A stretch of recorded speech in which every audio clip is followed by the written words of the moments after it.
नमस्कार। आपका अखबार के YouTube चैनल पर आपका स्वागत है। मैं हूं प्रदीप सिंह।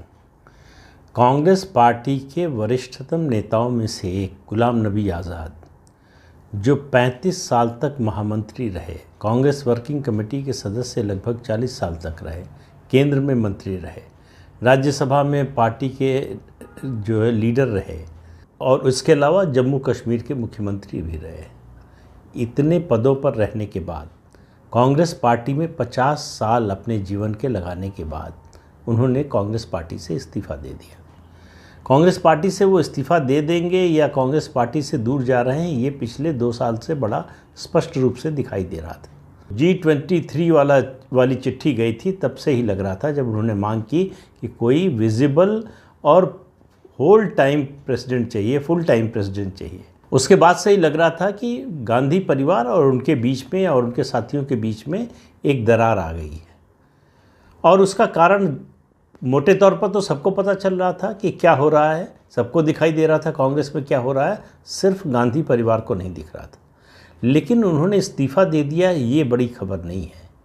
खबर ये है कि उन्होंने एक चिट्ठी लिखी है, सोनिया गांधी को वो चिट्ठी लिखी है, जिसको उन्होंने प्रेस को जारी कर दिया, उसको रिलीज़ कर दिया।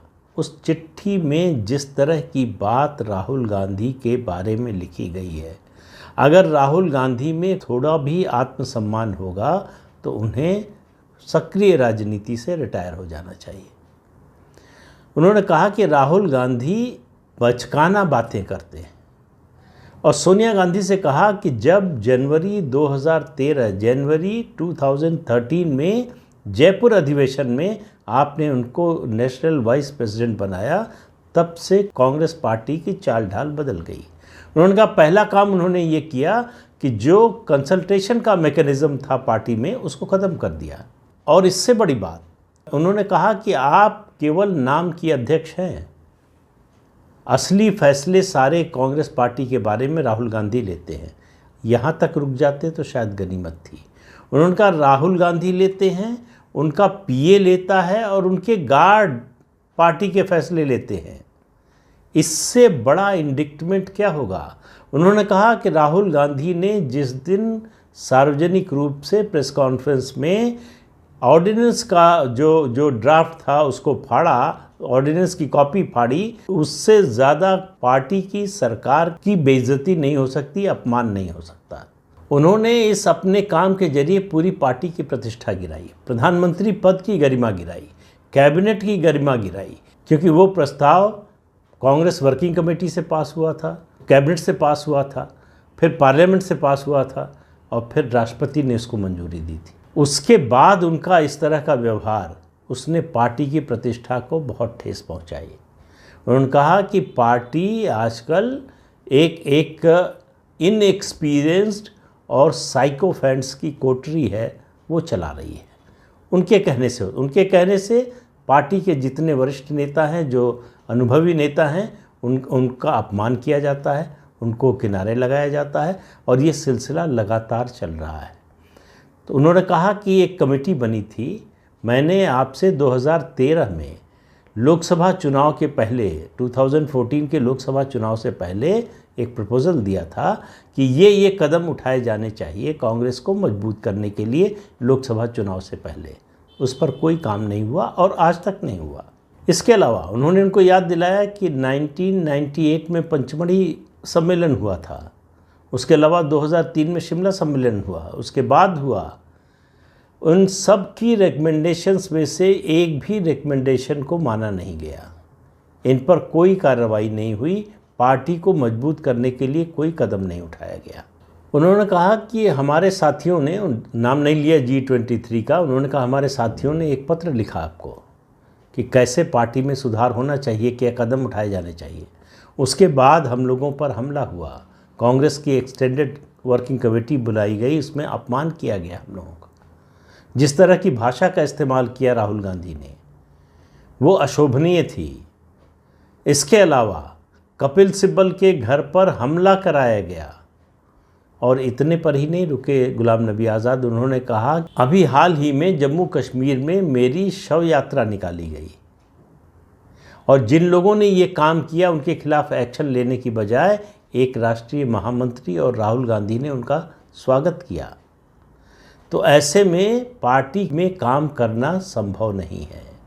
उन्होंने कहा कि पार्टी की जो गिरावट है, कांग्रेस की जो गिरावट है, वो पॉइंट ऑफ नो रिटर्न पे पहुंच गई है, यानी पार्टी के बचने की कोई संभावना नहीं है। ये बात लंबे समय से, खास तौर से 2019 के लोकसभा चुनाव के बाद से कही जा रही है कि कांग्रेस अपने अस्तित्व की लड़ाई लड़ रही है, लेकिन लग रहा है कि उसमें भी फेल हो रही है। 2019 के चुनाव के बाद उन्होंने कहा जिस तरह से राहुल गांधी ने हड़बड़ी में, घबराहट में इस्तीफ़ा दिया, उसके बाद से वो फैसले सारे खुद ले रहे हैं, लेकिन अध्यक्ष के रूप में आप बैठी हुई हैं। तो ये राहुल गांधी का उनके रवैये पर उन्होंने सवाल उठाया कि ये बिना किसी जवाबदेही के, जिम्मेदारी के सारे अधिकार चाहते हैं। राहुल गांधी के बारे में, सोनिया गांधी के बारे में स्पष्ट रूप से कहा कि ये परिवार की कोठरी चला रही है। प्रियंका वाड्रा को तो उन्होंने टिप्पणी के लायक भी नहीं समझा। तो गांधी परिवार पर इतना बड़ा हमला, जो इतना करीबी रहा हो, एक समय सबसे करीबी लोगों में माने जाते थे। गुलाम नबी आज़ाद 4 प्रधानमंत्रियों के साथ काम कर चुके हैं, इसलिए उनकी बात का पार्टी के कैडर पर निश्चित रूप से असर पड़ने वाला है। तो अब सवाल ये है कि गुलाम नबी आज़ाद के उन्होंने सारे पदों से इस्तीफ़ा दिया, पार्टी की प्राथमिक सदस्यता से भी इस्तीफ़ा दे दिया, यानी वो कांग्रेस से मुक्त हो गए हैं, कांग्रेस से आज़ाद हो गए। अब आगे का रास्ता अपना तय करने के लिए वो स्वतंत्र है। अभी एक दिन पहले ही जयवीर शेरगिल, जो पार्टी के राष्ट्रीय प्रवक्ता हैं, उन्होंने इस्तीफ़ा दिया। उन्होंने भी यही बातें कही। उन्होंने भी कहा कि जो है चाटुकारों से घिरे हुए हैं राहुल गांधी और गांधी परिवार, उन्हीं के कहने पर फैसले लिए जाते हैं, पार्टी के बेहतरी के लिए कुछ होता नहीं है। लगातार इस तरह की शिकायतें हेमंत बिश्व शर्मा से शुरू कीजिए, जितने लोग कांग्रेस से निकले हैं, चाहे सुष्मिता सेन हो, आरपीएन सिंह हो या जितिन प्रसाद हो, जो भी कांग्रेस से निकला है, सब ने यही शिकायत की है। राहुल गांधी, उनकी कार्यशैली, उनका किसी तरह के कंसल्टेशन और कम्युनिकेशन में यकीन न होना। उन्होंने कहा ये जो संगठन के चुनाव हो रहे हैं, अध्यक्ष का पद का चुनाव हो रहा है, ये बहुत बड़ा फार्स है, ये धोखा है, ये कुछ नहीं हो रहा। कहीं पर किसी राज्य में किसी स्तर पर कोई चुनाव नहीं हुआ। ये चुनाव के नाम पर एक धोखा है, जिसके होने न होने का कोई मतलब नहीं है। तो अब गुलाम नबी आज़ाद के इस कदम का राजनीतिक असर क्या होगा? इसका राजनीतिक असर फौरी तौर पर जम्मू कश्मीर की राजनीति पर होने जा रहा है और बहुत बड़ा असर होने जा रहा है। गुलाम नबी आज़ाद अपनी अलग पार्टी बनाने जा रहे हैं। अब उन्होंने कहा कि वो जम्मू कश्मीर की राजनीति करेंगे। तो जम्मू कश्मीर में गुलाम नबी आज़ाद और कांग्रेस 80% गुलाम नबी आज़ाद, और उनके इस्तीफ़ा देते ही इस्तीफ़ा देने का सिलसिला कांग्रेस से शुरू हो गया है। 5 नेता इस्तीफ़ा दे चुके हैं। जब ये मैं वीडियो बना रहा हूँ तब तक दे चुके थे। उसके अलावा दूसरे नेता तैयारी में हैं। तो गुलाम नबी आज़ाद अपनी रीजनल पार्टी बनाने जा रहे हैं जम्मू कश्मीर की। तो अब उसका नुकसान, कांग्रेस को तो भूल जाइए, कांग्रेस जम्मू कश्मीर से इसका मतलब ख़त्म हो गई। कांग्रेस का कोई नाम लेवा नहीं बचेगा जम्मू कश्मीर में। गुलाम नबी आज़ाद सिर्फ इस्तीफ़ा देकर अलग हो जाते, घर बैठ जाते, तो शायद उतना बड़ा नुकसान ना होता। लेकिन उनके सक्रिय होने से और जम्मू कश्मीर की राजनीति पर फोकस करने से कांग्रेस का वहाँ से सफाया हो गया, आज उनके इस्तीफे के साथ ही और इस घोषणा के साथ ही कि वो अपनी पार्टी बनाने जा रहे हैं।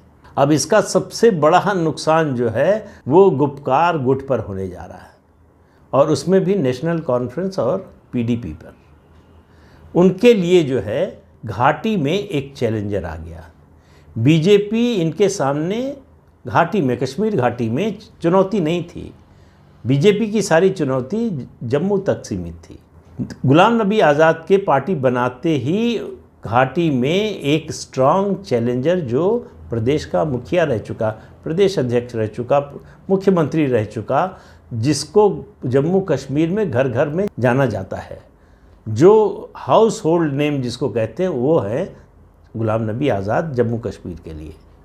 अब वो अपनी पार्टी बनाएंगे और आप मान कर चलिए कि इस पार्टी को घाटी में सफलता मिलेगी और पीडीपी से ज़्यादा मिलेगी, इतना कह सकते हैं।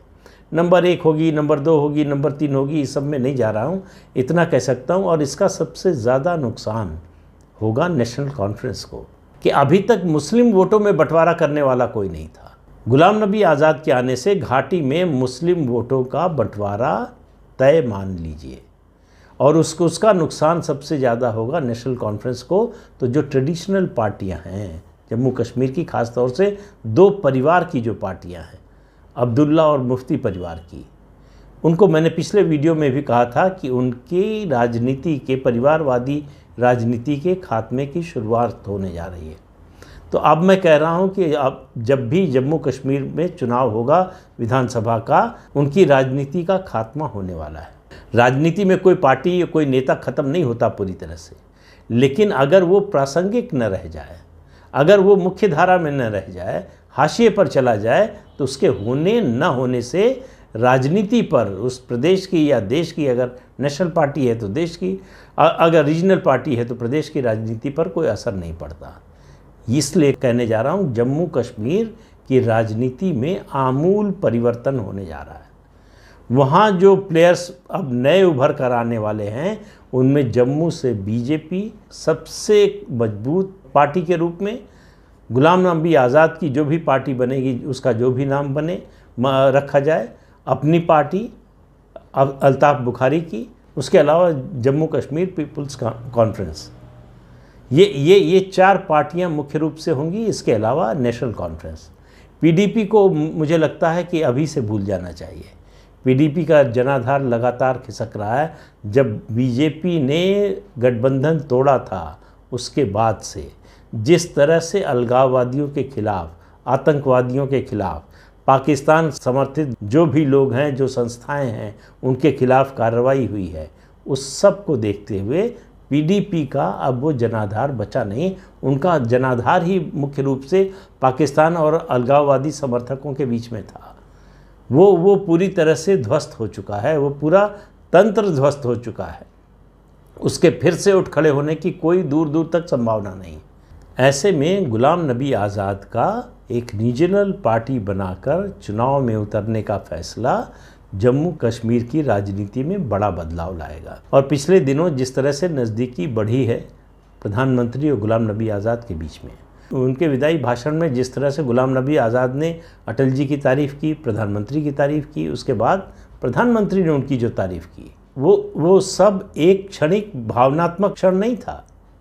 उसके दूरगामी राजनीतिक मायने थे जो उस समय पूरी तरह से स्पष्ट दिखाई नहीं दे रहे थे। लोगों को लग रहा था कि शायद बीजेपी में आ जाएंगे, या बीजेपी उनको कहीं गवर्नर बना देगी, या राज्यसभा में नॉमिनेट कर देगी। इस सब से ज़्यादा कुछ सोचा नहीं जा रहा था। लेकिन अब जो परिस्थिति सामने आ रही है, और यही वजह है, बीजेपी को पता था कि गुलाम नबी आज़ाद क्या करने वाले हैं। गुलाम नबी आज़ाद भी इंतज़ार कर रहे थे कि देखें कितना सब्र करना पड़ता है।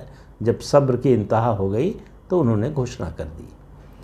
बीजेपी ने अपने पूर्व मंत्रियों और पूर्व सांसदों से बड़ी बेमुरवती से बंगले खाली करा लिए। यहाँ तक कि चिराग पासवान से भी, जो उनके पिता को अलॉटेड बंगला था, वो खाली करा लिया। निशंक से, जो पूर्व मंत्री थे, मानव संसाधन मंत्री, शिक्षा मंत्री थे, उनसे खाली करा लिया। ऐसे तमाम लोगों से खाली। गुलाम नबी आज़ाद का बंगला अभी तक खाली नहीं कराया गया है। ये एक संकेत था आने वाले दिनों का। तो ये छोटी छोटी जो चीज़ें होती हैं ना, इनमें बड़े संकेत छुपे रहते हैं। देखने में लगता है कि ये कौन सी बड़ी बात है, ठीक है, उन्होंने रिक्वेस्ट किया होगा, कहा होगा, तो सरकार ने बढ़ा दिया और जो है अभी खाली नहीं कराया है, खाली तो होना ही है। लेकिन ये बड़ा संकेत है, और मुझे ऐसा लगता है कि जम्मू कश्मीर में आने वाले समय में बीजेपी और गुलाम नबी आज़ाद और जिन 2 पार्टियों का मैंने जिक्र किया, और अपनी पार्टी और जो है जम्मू कश्मीर पीपल्स कॉन्फ्रेंस, ये 4 पार्टियां सत्ता में दिखाई दे सकती हैं अगले चुनाव के बाद। चुनाव कब होगा ये पता नहीं, लेकिन 25 नवंबर के बाद कभी भी हो सकता है। चुनाव आयोग करा सकता है, चाहे तो दिसंबर जनवरी में या उसके बाद मार्च वगैरह में हो सकते हैं। लेकिन चुनाव बहुत देर तक टलने वाला नहीं है। तो जम्मू कश्मीर में जम्मू कश्मीर में 5 अगस्त 2019 से जो बदलाव का सिलसिला शुरू हुआ था अनुच्छेद 370 और 35 से हटने के बाद, उसकी राजनीतिक परिणति अब होने, उसका राजनीतिक नतीजा अब दिखाई देने लगा है। केवल जम्मू कश्मीर से 370-35 से हटाना मकसद नहीं था, पूरी जम्मू कश्मीर की राजनीति को बदलने का मकसद था और वो लक्ष्य पूरा होता हुआ दिखाई दे रहा है। लेकिन उसका असली पता चलेगा जब चुनाव होगा और चुनाव के नतीजे आएंगे, तब तक तो इंतज़ार करना ही पड़ेगा। तो आज के अंक में इतना ही, अगले अंक में फिर मिलेंगे किसी नए मुद्दे के साथ। तब तक के लिए इजाज़त दीजिए। आपसे अनुरोध है कि ये चैनल देखिए, शेयर कीजिए, लाइक कीजिए और सब्सक्राइब ज़रूर कीजिए। नमस्कार।